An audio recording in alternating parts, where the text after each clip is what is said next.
All right, welcome to our monthly Securi-Taco Tuesdays, your monthly supply chain extravaganza, where me and my co-hosts usually talk to the people who are working behind the scenes to make the software supply chain more secure. My name is Adolfo Garcia. I will be your host today. Usually, I would be joined by Stacy Potter, my co-host, but unfortunately, she got bit by the coronavirus, so she's recovering from COVID. So hugs and kisses to you, Stacy. I hope you can join us in our next live stream. We have a great show for you today. It's going to be we're going to be discussing about one of the most important projects that's making the supply chain more secure. So before we begin, I would just like to say a few words about us. I work at a company called Stacklok. We're a company working to make the supply chain more secure. We're passionate about helping developers choose more secure dependencies for the project, and also helping them make the whole supply chain experience more seamless and useful. Um, so our show usually involves Stacy and me having some nice discussion with tacos. Since she's not here to have the tacos with me, had to have my tacos by myself earlier. This month it was going to be a deep dive into street tacos here in Mexico City. I chose dong tacos, which are delicious, usually prepared in some stinky corner here in Mexico City, but they are truly delicious with green salsa and lime. I pair them with a nice glass of um, uh, water, but unfortunately, we couldn't go do this live this time. So this month, we're going to be talking about Sigstore and digital signing. I have the privilege of being joined by uh, two two I would say very good friends that I have the privilege of knowing for a few years now, who are working behind the scenes to power and improve Sigstore.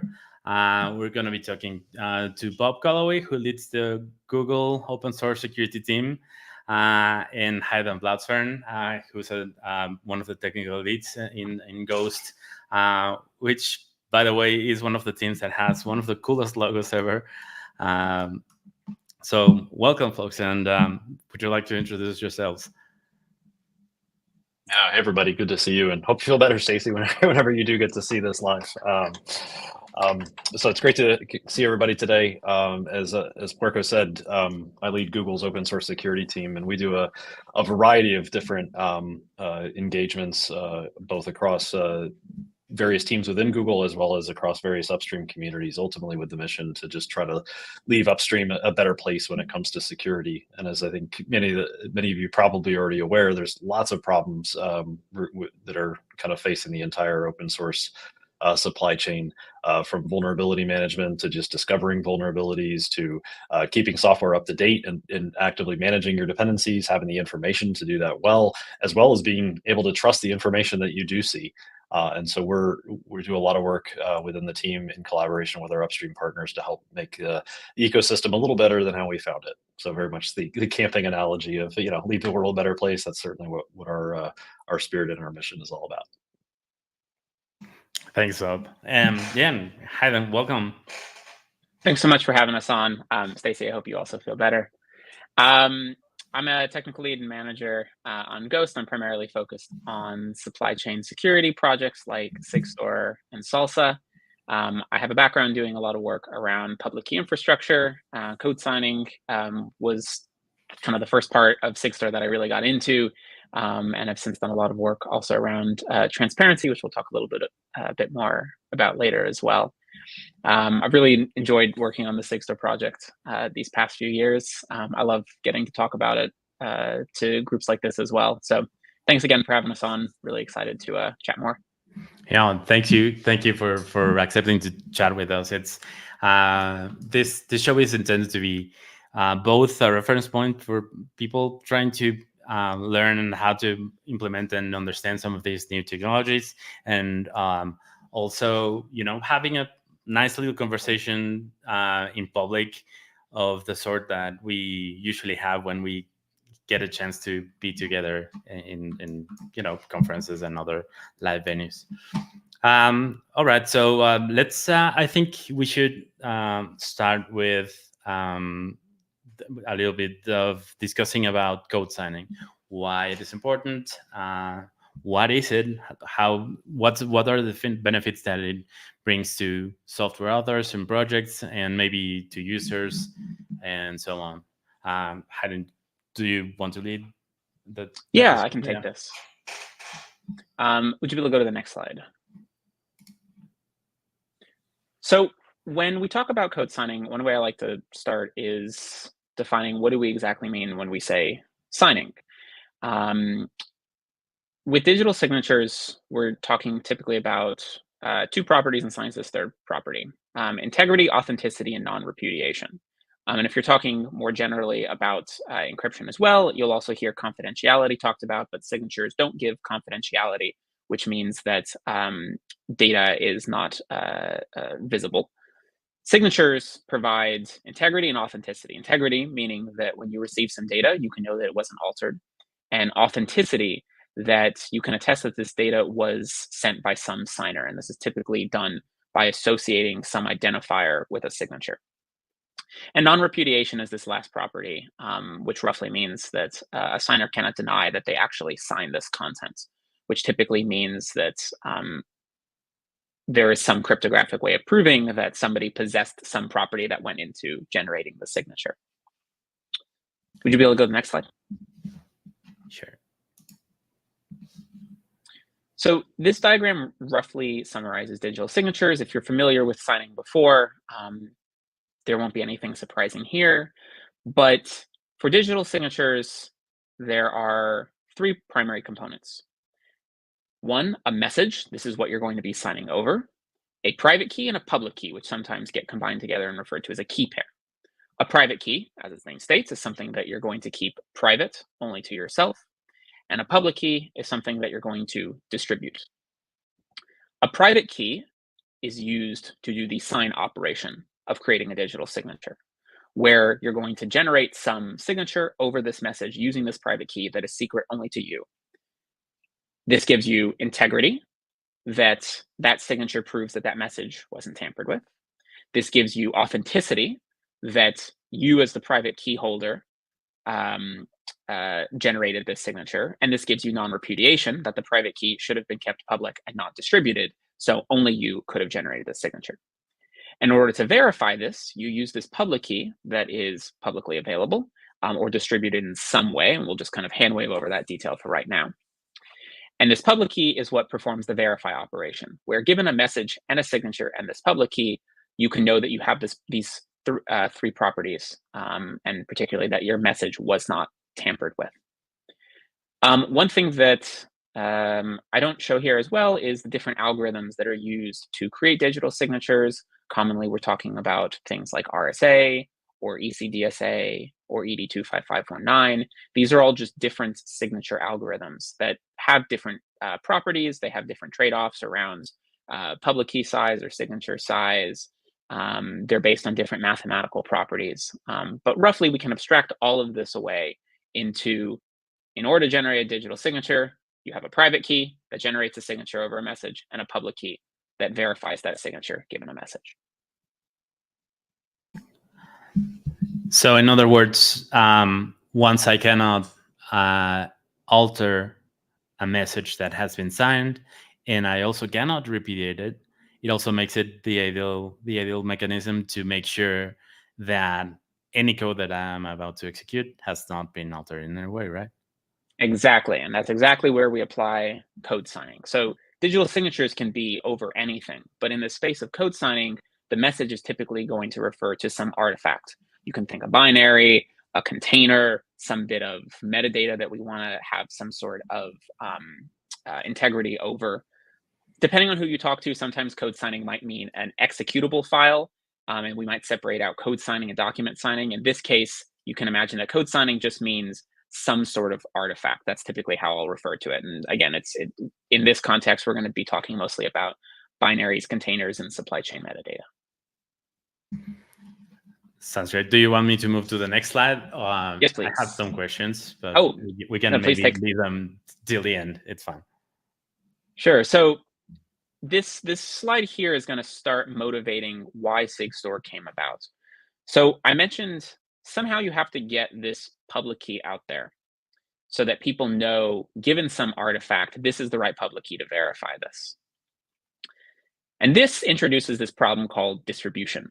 How do I associate this public key with this artifact? And one level higher, how do I associate this public key with me, the creator of some artifact, right? If given some random artifact on the internet, you're just going to go download some binary. Anybody can sign that. It's a public artifact. What's important is to know who is the right person who was supposed to be able to sign that artifact. And so for this, you need some sort of distribution mechanism for distributing these public keys. PGP, which has been one of the standard ways to sign artifacts for quite some time, introduces this concept of web of trust, where you're going to have some long-lived identifier associated with some key. The challenge with this is keeping these mappings up to date. And this actually is this third problem here of key management, which is, well, let's say I have a key and it gets compromised in some way. Somehow that private key leaks. Or maybe even talking about the second challenge here, which is storage, I choose to store the key on some flash drive. I lose the flash drive. Maybe I encrypt the flash drive and I've forgotten the password. Both of these challenges, whether your key gets compromised or whether you simply lose track of your private key, means that you now have to handle updating this mapping between an identity and some key. And doing this at scale becomes a really, really hard challenge. It also becomes hard to know as a verifier, was this mapping updated because there was a lost key, or was it updated because there was a malicious event and I now need to distrust all the signatures that came before this? Or somehow was somebody able to compromise this mapping and update this? All of these challenges we can sum up as key management problems. And this will help motivate why we created Sigstore, because this challenge of key management is a very, very hard problem. It's one that no one's really been able to solve. We typically deal with it by just saying, protect the keys the best you can. If you have to go update them, you're just going to go do so. I guess to kind of give one example, we've all probably SSH'd into something before, and you've gotten that big warning on the screen that says, hey, this key identifier has changed. Do you want to continue? Everybody always types yes. This is the challenge with key management, right? If there actually was some sort of compromise, you as a user don't really know how to differentiate between compromise and something that's just a normal key rotation. And I guess the other question that comes into mind here is identity. When you have a key ID, and that identifier is usually just a string from the user's perspective, but it doesn't really tie it to more data about the user. So one way of doing that would be, having a third party asserting that you are you, right?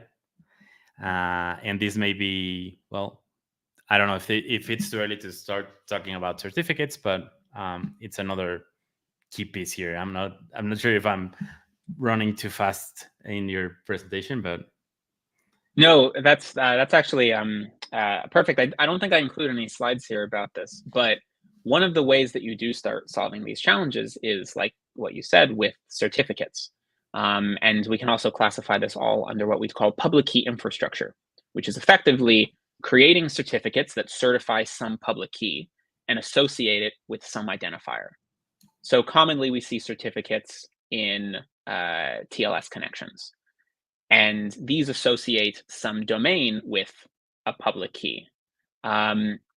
In code signing, typically we're talking about, rather than a domain, an identity that is associated with. This identity, maybe it could look like an email, it could look like some service account, It could look like a workload identity. It could be some random identifier as well. There's nothing that enforces a certain type of identity, but roughly it's a way of distributing these public keys in a trusted manner. And within public key infrastructure, all of your certificates ultimately chain up to some trustworthy root. The idea being that this root is going to be locked down. It's going to be a lot harder to compromise that root. That root can issue other certificates, which issue other certificates. This creates a certificate chain. Ultimately, you result in one, what we'll call a code signing certificate or an identity certificate that's going to associate some identifier with some key. So this somewhat solves this first challenge here, which is distribution. So now you have a way of, whenever I go verify some artifact, I'm also going to include a certificate with it as well. And that certificate has the public key, which can be used to then verify some signature. And I'm also going to check, hey, this identity, let's say, Hayden at email.com matches what is in a certificate. Now, of course, there's also a challenge there, which is how do you distribute those mappings of identity mapped to artifact as well, which is a really interesting challenge. We can kind of summarize this as saying, how do you do verification policies at scale? And there's also to consider the role of the CA, of the certificate authority, right? Because it's, if you provide to me a certificate, then it's a third party involved that says, okay, so this certificate should prove to me that Hayden is Hayden as being said by Bob, right? So it's that third leg in the verification process, right?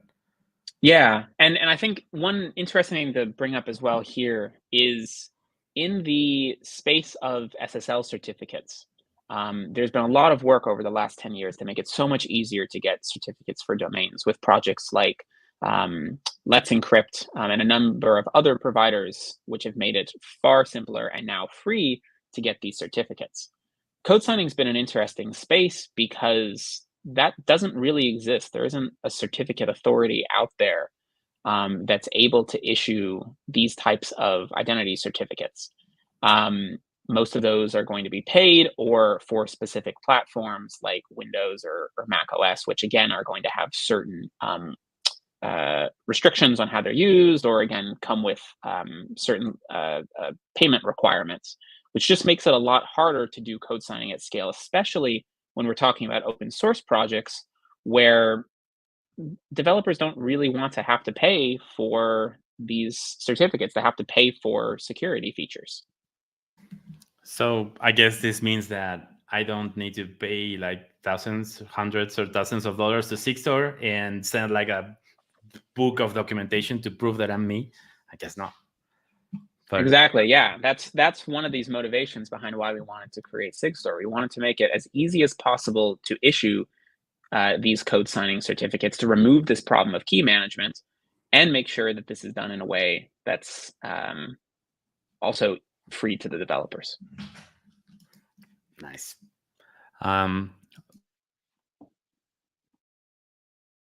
Just muted myself. All right. So, okay. Do you want to keep discussing the benefits of signing in specific, or do you want to move on to Sigstore and then we can expand those concepts over there? Did you have any other questions about code signing? Otherwise, I think we'd be happy to chat more about Sigstore. Yeah, no, not from my side, but I don't see any questions from the audience right now. So yeah, let's keep going. All right, let me move to the next slide. Sigstore. Okay, so Bob, do you want to do an intro on Sigstore?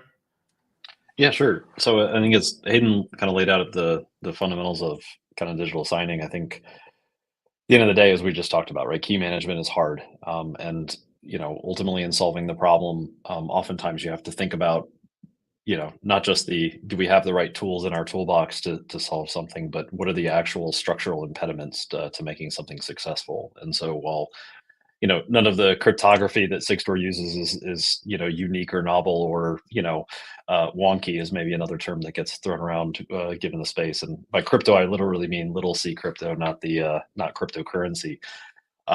but it really does come down to just making the technology accessible by many, making it usable, and I think that's really why we tried to focus on um, removing a lot of the burdens around key management when we created Sigstore. And so in terms of our overall mission, I think we were inspired very much by a similar problem that existed in the internet, which was the use of TLS and encryption for web traffic. And an entity called the Internet Security Research Group helped to launch something that's probably more well known as Let's Encrypt, which essentially just made the ability to get a short-lived certificate for your website free, which is a huge deal in a lot of cases, as well as supported by automation, and made it really easy for people to not only just get their first certificate and get it hosted, but keep it up to date. And so, we took a lot of inspiration from the rollout of Let's Encrypt, and really when we started with Sigstore, we really wanted to kind of mirror that same outcome, which was, ubiquitous use of a tool.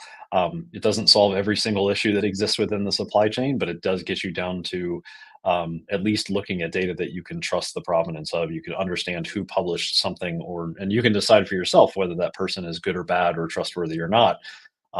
But ultimately, without having the integrity of the message itself, you're not able to determine whether that message is from a good person or a good actor or a bad actor. So when we started Sigstore, it really was that like broad notion of how do we bring this technology, make it addressable by many, and do it in such a way that just really had a different user experience than what it had in the past. What else would you add, Hayden? I think if you go to the next slide, one of the things that Bob touched on here is that many of the individual components of Sigstore aren't by themselves novel. We are building on years of experience in these fields and bringing together different technologies to create something that is cohesive yet modular. So when we talk about things like identity, we're not reinventing the wheel. We're not trying to derive new identities. We're talking about something like OpenID Connect, which is an existing framework for specifying identities of users, of service accounts, of workload identities. And as well, we talk about from the key management side of things, we're leveraging public key infrastructure to issue these certificates for existing identities. And I think as well, one of the projects we'll talk more about as well is transparency.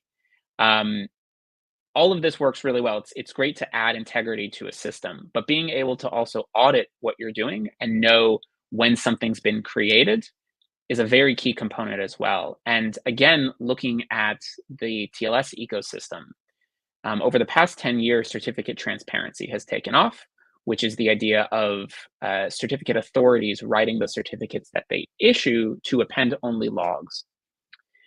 Similarly, we can use transparency logs to record signing events.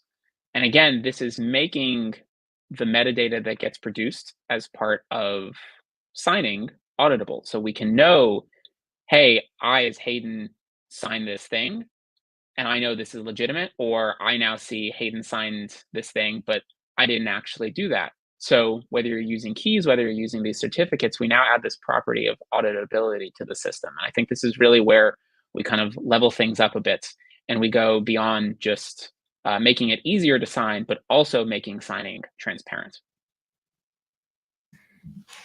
And regarding identity, like is OpenID Connect, so I as a person can go and exchange, get a certificate based on my identity using one of the supported identity providers, but there's also like workloads can generate their identity, which is great because it supports like verification of your artifacts, so that you can trace them back to whatever system was used to build them.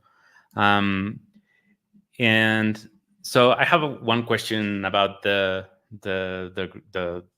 graph in the screen right now. So how does confidential computing play a role in all of this? So confidential computing, there's, I guess, a couple different angles here.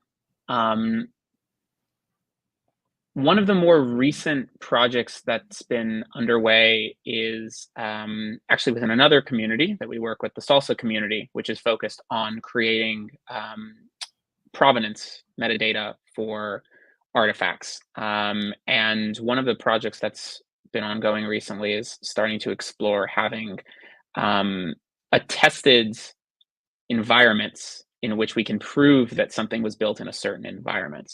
And you can imagine that the ways that you can prove this, we can layer in Sigstore as well to just make it that much easier to verify those types of metadata. I think there's also been some projects explore. I know there's a team at Google that has a project, a public project called Project Oak, that's also done some exploration of using Sigstore signing to sign containers in confidential computing environments and record those results as well to transparency logs. Again, it's part of this is you're layering in these pieces where if we can lock down signing in certain ways, now we can also add in confidential computing on top of this. We are making it that much harder to exploit a system. That's that's amazing, because once you have all of the properties of that enclosed system, then you can ensure that there's no external factors attempting to also like interfere in the signing of your artifacts. And it sort of reminds me as well as that there's also support for signing with your machine identity using SPIFFE, right? If I remember correctly. There is, yeah. This is something we have support for providing SPIFFE identifiers that are provided in OpenID Connect tokens. Mm-hmm. So again, this is a way to tie in workload identity that could come from certain CI systems that are producing SPIFFE identifiers. And I guess the other one that probably we should discuss briefly is how tough the update framework plays a role in defining the Sigstore root here. I mean, probably just we can do like touch briefly on it, but it's probably an important part that people should understand. Yeah, I'll try to do a simple explanation of this. So going back to the TLS example, most users, probably like at least tech savvy users, have probably heard of the concept of a trust store, and it kind of gets to when you're surfing the web. You know, there's a certain number of certificates that are just trusted by default by your browser, and so that trust store is managed by your operating system at the end of the day. So you're trusting Windows or Linux or whatever to distribute to you a set of known good root certificates that can basically serve as the points of trust around who are the valid issuers of a given certificate for encrypting web traffic.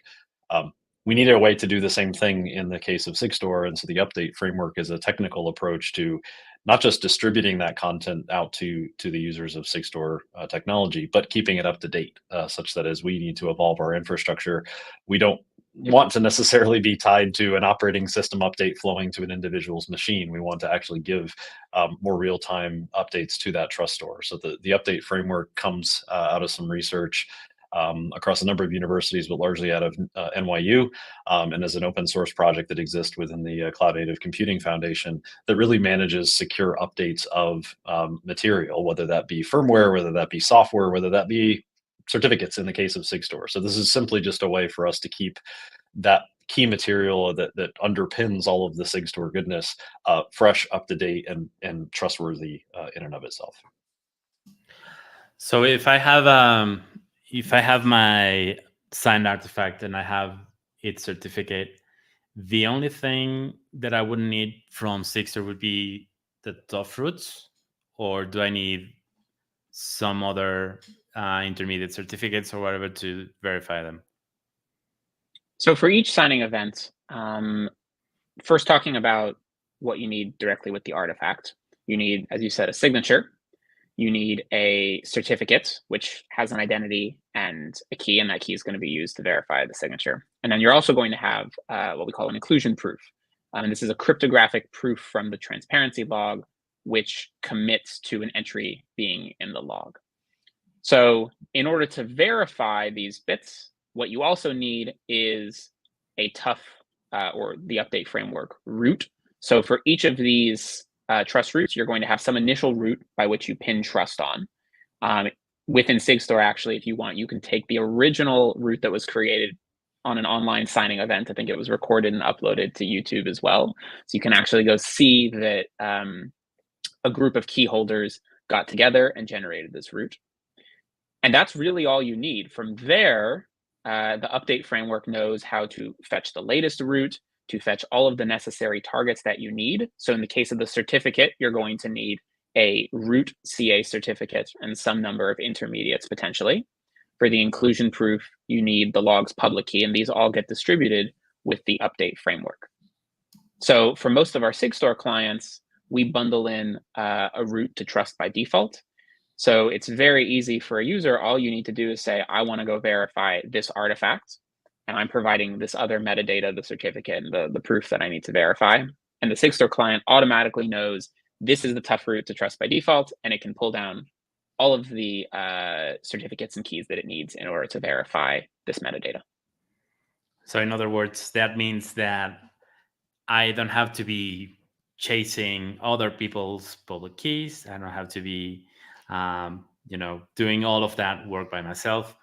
The Sigstore tooling provides me all that I need to do, like a simple call to verification and making sure that everything checks out, which is, I don't know, absolutely great, because it was one of the things that really discouraged projects from adopting signing, because the expectations of people actually doing the verification were fairly low.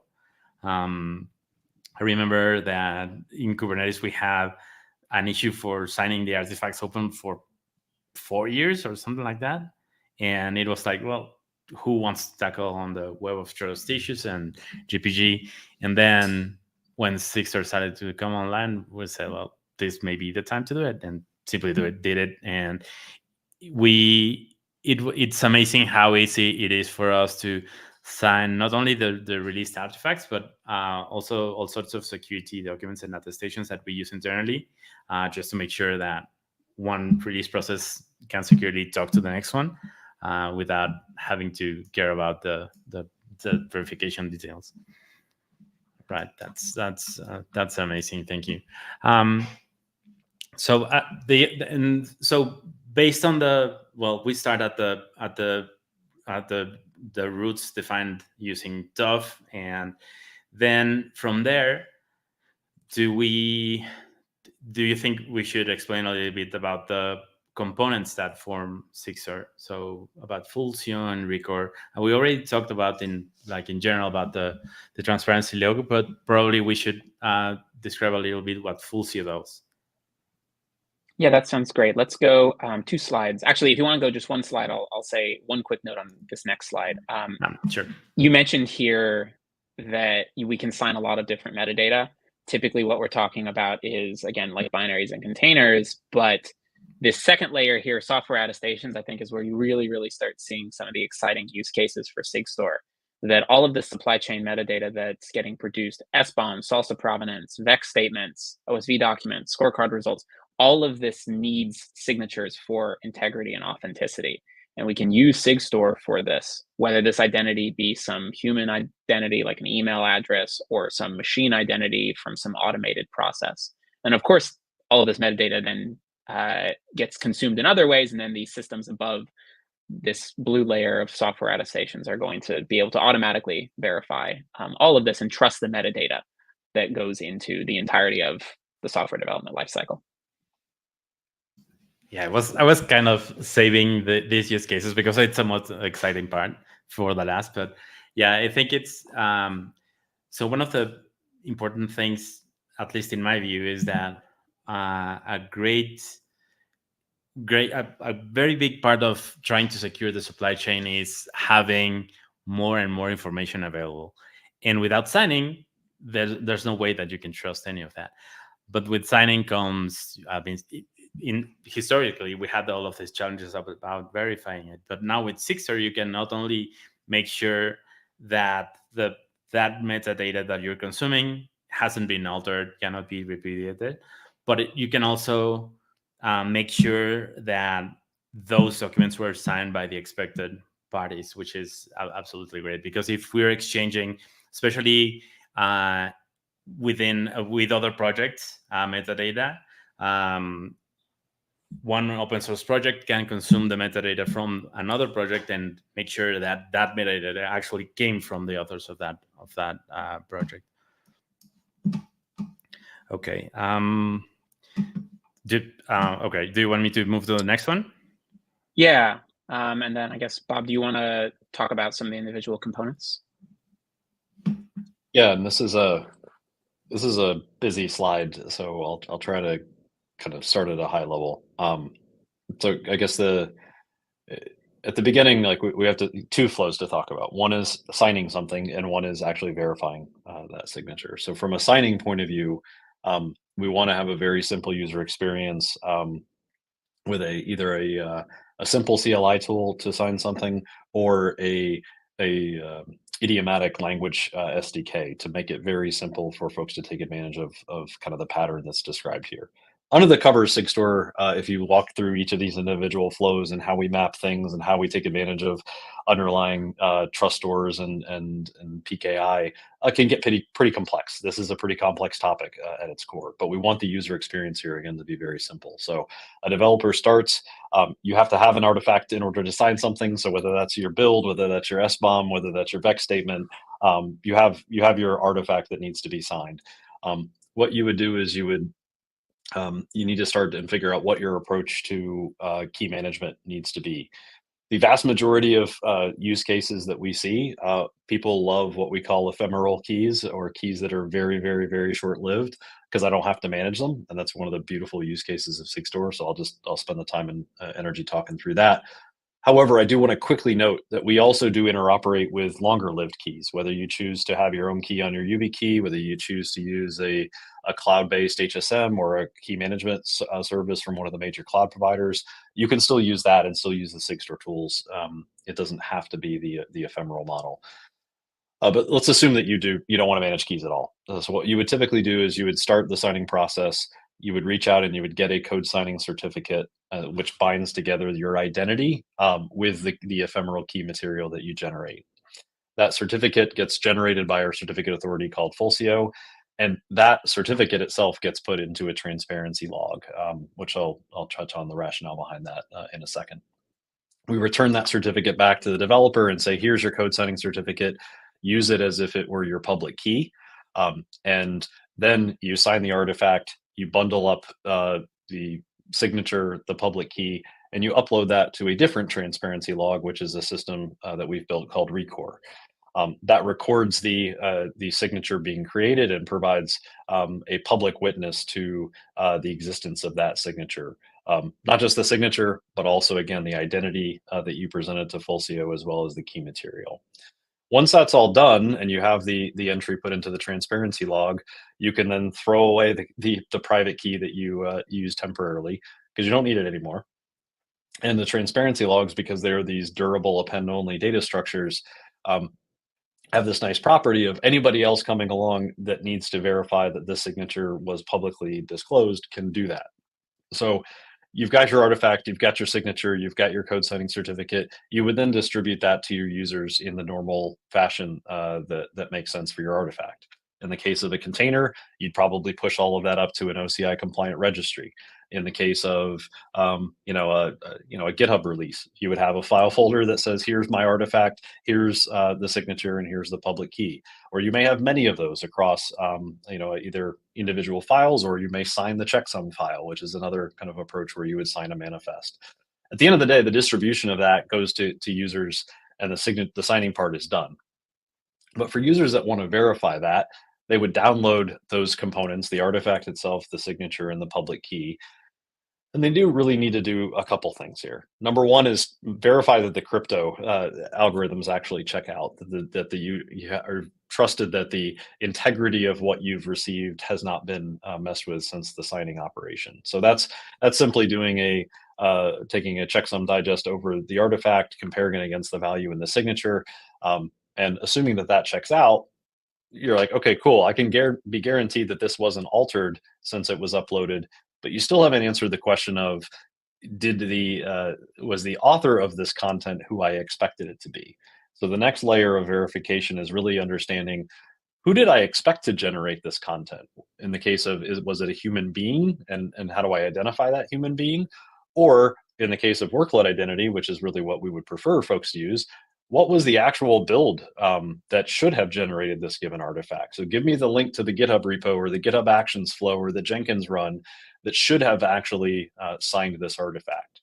And so by looking at not just the integrity of the artifact itself, but also looking at was the signer the identity that I anticipated it should be, that's another level of verification that you would want to go through to make sure that even if you've received something that hasn't been tampered with, it still might not be where you expected it to come from.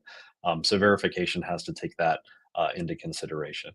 And then finally, there's some additional checks that we want to do to make sure that the certificates were validly published into logs, that the timestamps were all valid, and it kind of turtles all the way down in terms of your level of introspection that you want to do. But verification, again, like you can use our CLI tooling or our SDKs to make this process very clean, very simple, very straightforward to actually implement. But there's a lot going on under the covers as depicted in this diagram. And so in the one of the most interesting facts about Sigstore is that all of this requires operations. So while it's an open source project, it's also special in the sense that it has a team dedicated to running all of this infrastructure. Can you talk a little bit about who runs that? How is it organized? I mean, the other important part is who is involved? Like, what are the organizations involved in running the public infrastructure? Yeah, so we have two service components, right? We have Fulcio, which is a certificate authority, and Recor, our transparency log.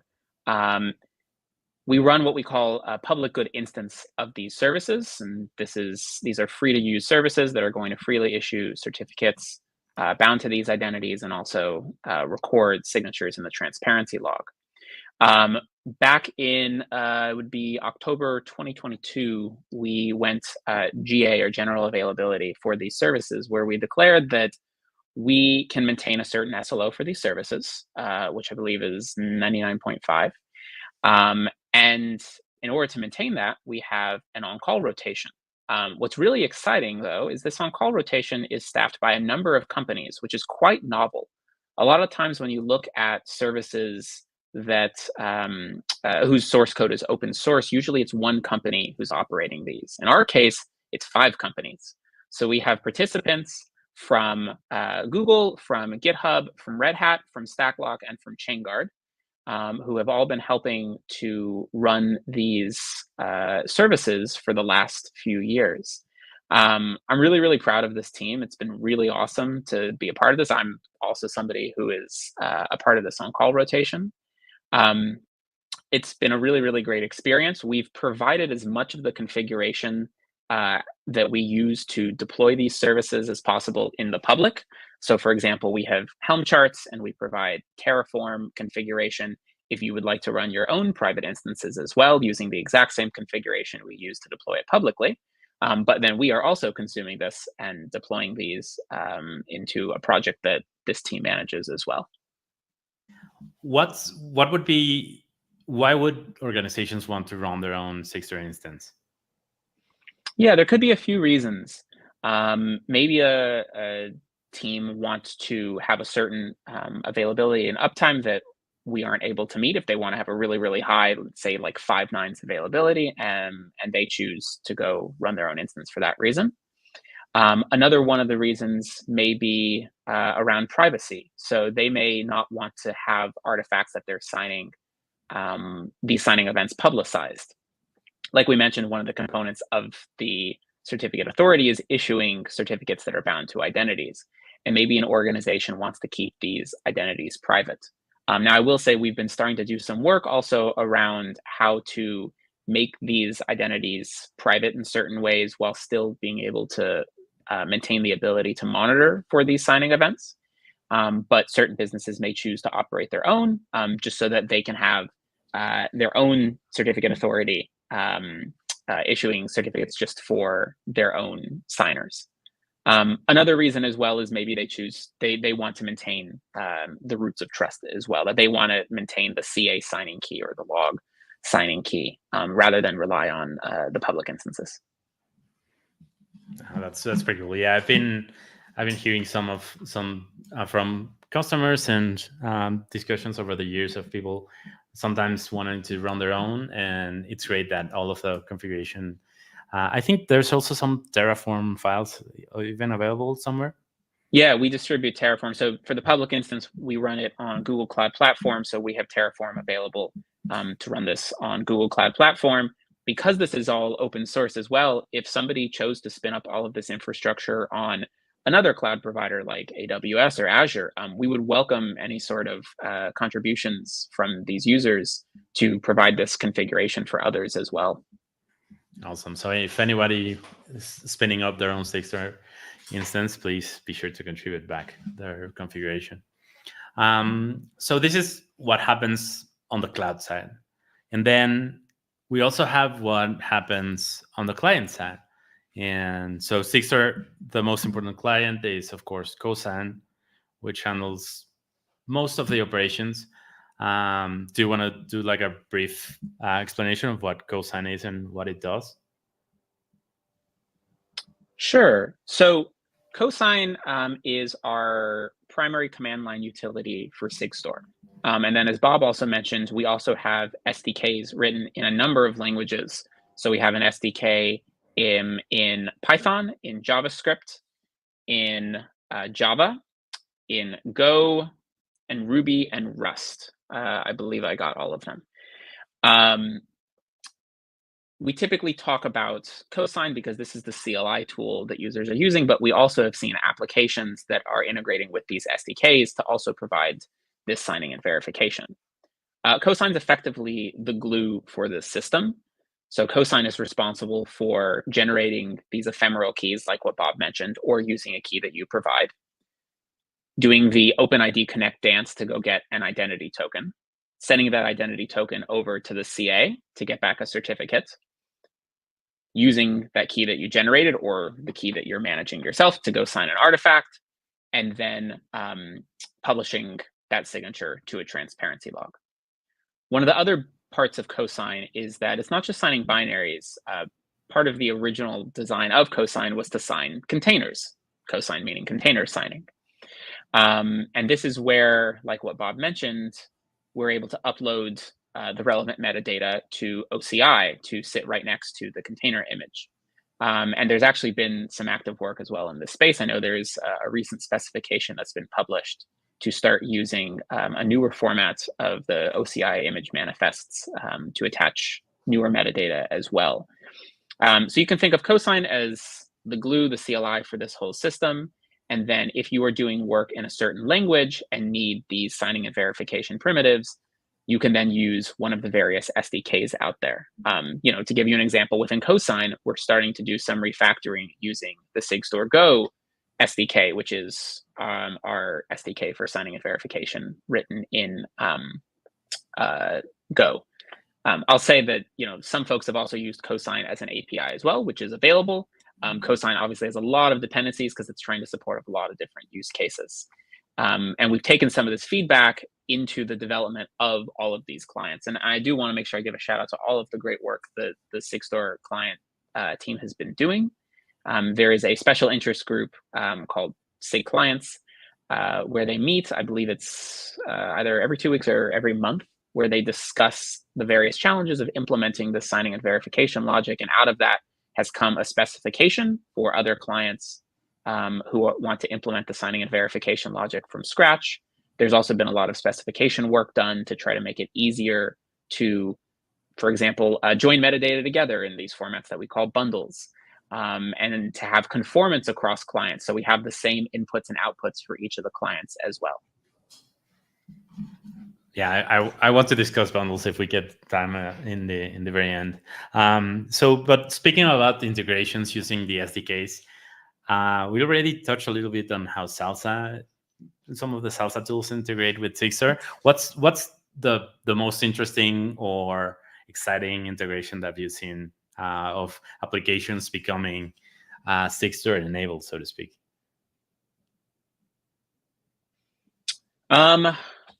There's a few. So we've been doing a lot of work with package registries as of late to help them add support for Sigstore signed salsa provenance. And to give a shout out to a few of the most recent ones, NPM last year added support for Sigstore signed salsa provenance. So it's really, really cool to see that when you're generating an NPM artifact on various CI platforms like GitHub Actions or GitLab CI, you can automatically fetch one of these signing certificates and publish this to the transparency log. It's the Sigstore signing flow, but it's going to be for the salsa provenance, which is this bit of metadata that's going to give you an attestation over how your artifact was generated. And then that gets uploaded to the NPM artifact registry to sit alongside your artifact. That was really, really exciting to see last year. That went GA earlier this year, I believe. So we've been seeing a lot of provenance getting signed with Sigstore as part of that, which has been really, really exciting to see. Bob, did you have another one that you want to touch on? No, I think you hit most of the highlights. I mean, in general, I mean, if you go back to where this all started to now seeing it become the default way to sign containers, to be on the path to being the default way for major language ecosystems to sign their content. I mean, and GitHub has also gone all in on Sigstore for not only its new attestation features, but really supporting kind of the broader open source community through all of this. I think any of those are great examples of where we've had huge impact and a lot more goodness to come. So. And I think it's also exciting to see others starting to use this. So for example, with this GitHub artifact attestation feature, and sorry, I realized NPM GA'd last year, this GitHub artifact attestation feature GA'd this year. Homebrew is starting to use this as well to generate provenance for its bottles that it's signing as well. There's active work within the Python ecosystem with PyPI. If you're curious, it's PEP 740, where there's a proposal to add attestations as well. So this is really, really exciting to see this be used by such important critical pieces of infrastructure like package registries. Yeah, and how's the story on verification within the package managers? So will the package management CLIs and tools verify the Sigstore signatures and attestations signed by Sigstore? So a lot of this comes down to a concept called trusted publishing. Now, this isn't to say that email verification is something that's completely ignored. It's something that we do want to see more support, but a lot of this comes down to using these workload identities that come from these CI platforms. And ultimately, this is built on this feature called trusted publishing, where you build an artifact on a CI system and use the identity tokens that the CI system generates to push these artifacts.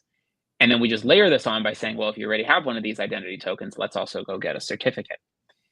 And then these certificates will then certify that something's built in this environment. So what you as a project maintainer say is, I am going to publish only from this trusted publishing repository.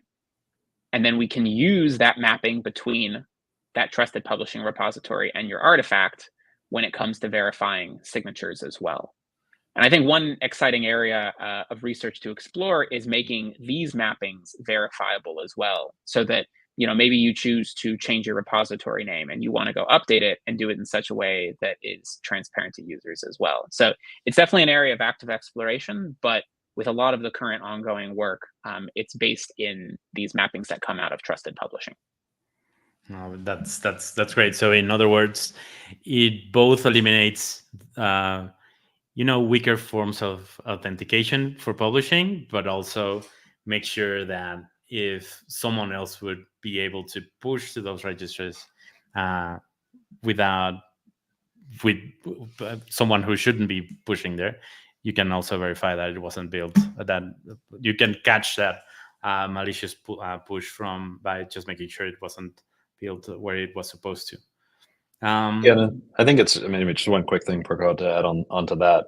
I think if you kind of rewind from where we started before Sigstore to where we are now versus where we want to be. We're also transitioning from a model of we implicitly trusted anything we downloaded off the internet being good to now we're starting to actually draw an awareness out across many different ecosystems that it actually does matter, and answering these questions of who should you trust are a really big deal. But the end state goes back to feeling a lot like the beginning state, which is that the right things just happen by default. And because the defaults are actually codified with the right incentives, that you're actually now implicitly trusting what you're downloading from these registries, but you have the guarantees that didn't exist before. So it's a weird paradigm that if we do our jobs well, we will fade into the background. But it is really kind of getting back to these phrases that get thrown around the industry all the time around secure by default, or not security built in, not bolted on. It really does come down to we're trying to change the fundamental properties that exist across many, many different ecosystems here. And if we do our job well, hopefully a lot of this complexity, a lot of these questions, frankly, go away, and the right things happen behind the scenes. Much like now, most even Chrome, I think, has taken away the green lock on the browser bar. Right? You don't have to think about it anymore. You just know the right things happen. I think if we do our job well, it'll just be background technology. And obviously I don't want to minimize any of the work that goes into this, but it really is kind of this transition to where we go back to being invisible infrastructure. Yeah, exactly. That paradigm shift of you don't get the green look, but if you don't do things right, you get like a warning that people should, I don't know, not only pay attention to, but preventing users from running things that would be potentially unsafe, which would be, I don't know, amazing. And this also ties into the last bit of the whole chain of tooling, which is I also think it's important to note that for example, things like Kyverno or even Sigstore's own admission controller let you do that final verification to protect you from running workloads that you were not supposed to be consuming if something changes, right? Yeah, exactly. And I know there's been a lot of work ongoing with starting to update these tooling to support more and more use cases. So I think, honestly, the next step is seeing these deployed in more systems, getting more feedback, just keeping that loop going. Awesome. And since you brought up going GA, I remember that moment of making Sigstore GA was during the first SigstoreCon. And turns out now we're going to have another one. Oh, actually, let me forward to that slide. And do you want to plug the event? Because it's going to be really exciting. Yeah, we're really, really excited to announce this. So we had this previous SigstoreCon back with KubeCon 2022. And we're back again as a co-located event with KubeCon this year in Salt Lake City. We're really, really excited to announce this. If you search SigstoreCon Supply Chain Day, you'll find a CFP online. We're accepting talks for about another month, and then we'll get back to speakers very shortly.